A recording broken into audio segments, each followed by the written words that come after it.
So, another what if, and this one's going to be a fun one because this is what if Ultraseven was Metropolis's hero, or the hero of whatever the fuck I'm going to label this title. So yeah, so this basically, like any good what if story, this is basically like no Superman. There is everything else is the same, but there's no Superman, and instead it's Ultraseven. So what? Also, if you're wondering why Ultraseven and not just Ultraman, I mean, there's other Ultramen too, and I haven't used them, so. You know, I've never talked about the other Ultramen, so I might as well start doing that now and use probably, arguably, one of my favorite, if not my favorite, Ultra in Ultraman. So, and yes, I know, it's kind of, if you're an Ultraman fan, it's like, really? Ultraseven's your favorite? You know, like everyone else? Yes, it's a good show. Shut the fuck up. So, let's get started. So what would it be like if Ultraseven was the hero of Metropolis? Again, no Superman. Clark never showed up. You could make the argument maybe he never came to Kansas. Maybe even Krypton didn't blow up, or maybe his ship got destroyed alongside, you know, the rest of Krypton. Doesn't matter. So, first things first. Obviously, there is a major difference between Superman and Ultraseven. It's not just the size difference. Like, that's the other thing we have to, like, establish real quick. It's not just the size difference that is going on here. That's something you have to, like, really have to take into account, is that it's not just a size difference that we have to really look at. There is also the difference of there's a reason why people trust and love Superman in Metropolis. Because they can see his face. They can see, like, that he is human. Almost, he looks human like them, even though he's an alien. They can trust him. He talks to them. You know, Superman, you know, goes out of his way to make the people of Metropolis feel safe around him. They want to feel safe around him, and like that's why they trust him so much. Ultraseven doesn't have that. Ultraseven doesn't talk with humans. He is all about his job, his mission, and yes, his mission is to protect Earth no matter what from whatever threats that there may be. That's not gonna fly with the people of Metropolis. All they're gonna see is just this giant alien shoot out of seemingly nowhere, then fight, cause some serious damage, and then vanish. That's what they're gonna see. And also, Ultraseven looks like, you know, he doesn't talk. He doesn't really talk to other beings. He doesn't, you know, make public appearances. He doesn't like go get interviews. He doesn't do that. Seven is just, and for all intents and purposes, to the people of Metropolis, he's an enigma. You know, Ultraseven would be just totally an enigma to. Seven would be a complete and total enigma to the people of Metropolis. There's no way around it.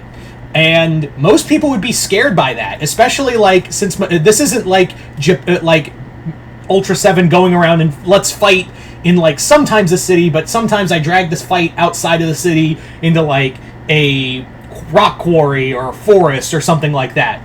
That's not going to happen. Metropolis is a pretty congested area, so obviously there's going to be some, you know, casualties, whether that be giant robots or aliens or something else. Ultraseven is, when he's battling these other forces, you know, namely these Superman enemies that are still going to be created regardless, because Superman didn't have a hand in any of them. Yeah, and yes, Ultraseven would have like the whole thing of I will kill you. Like that's not like with Superman, where it's like I won't kill you. Killing is wrong, and Ultraseven's just going to be like splat when he's battling like Parasite or Livewire or you know. The Toyman or some other villain, he's just gonna look at them and be like ant meat boot is like squish.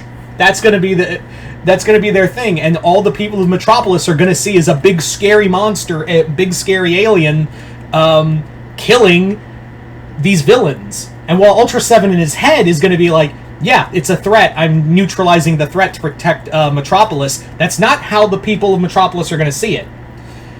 And you know who's going to take advantage of that the most, right? Lex Luthor. Lex Luthor is going to have... If you thought him trying to do a PR campaign against Superman wasn't working, it totally worked against Ultraseven. Dan Moriboshi and Ultraseven, it's hard to say if they would have a job at the Daily Planet or work in the police force, because there wouldn't be an Ultra Guard here. Maybe my best bet would be that Dan Moriboshi would probably work in Star Labs. But yeah, there's going to be a major smear campaign on Luthor's side regarding Ultraseven. Like, there's no doubt about, in my mind, that there would be this massive, like, anti-Ultraseven sentiment around the city, and Luthor would be eating it up. Plus, he'd probably be buying all the buildings and repairing them and owning the buildings after Ultraseven's devastation in some of the fights. There's another thing there's another thing to take into account in that regard. It's a big deal.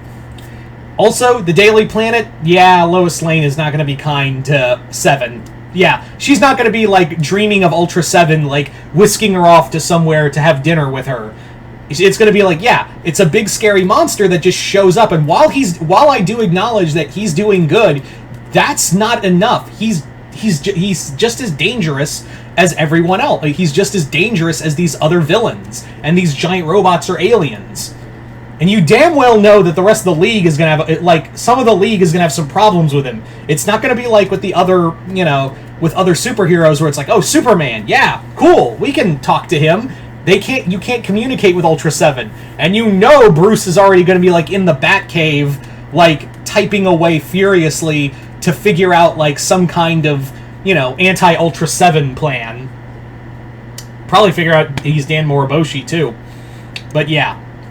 So there you go, guys. That is, you guys tell me in the comments below, what do you think it would be like if Ultraseven was Metropolis's hero?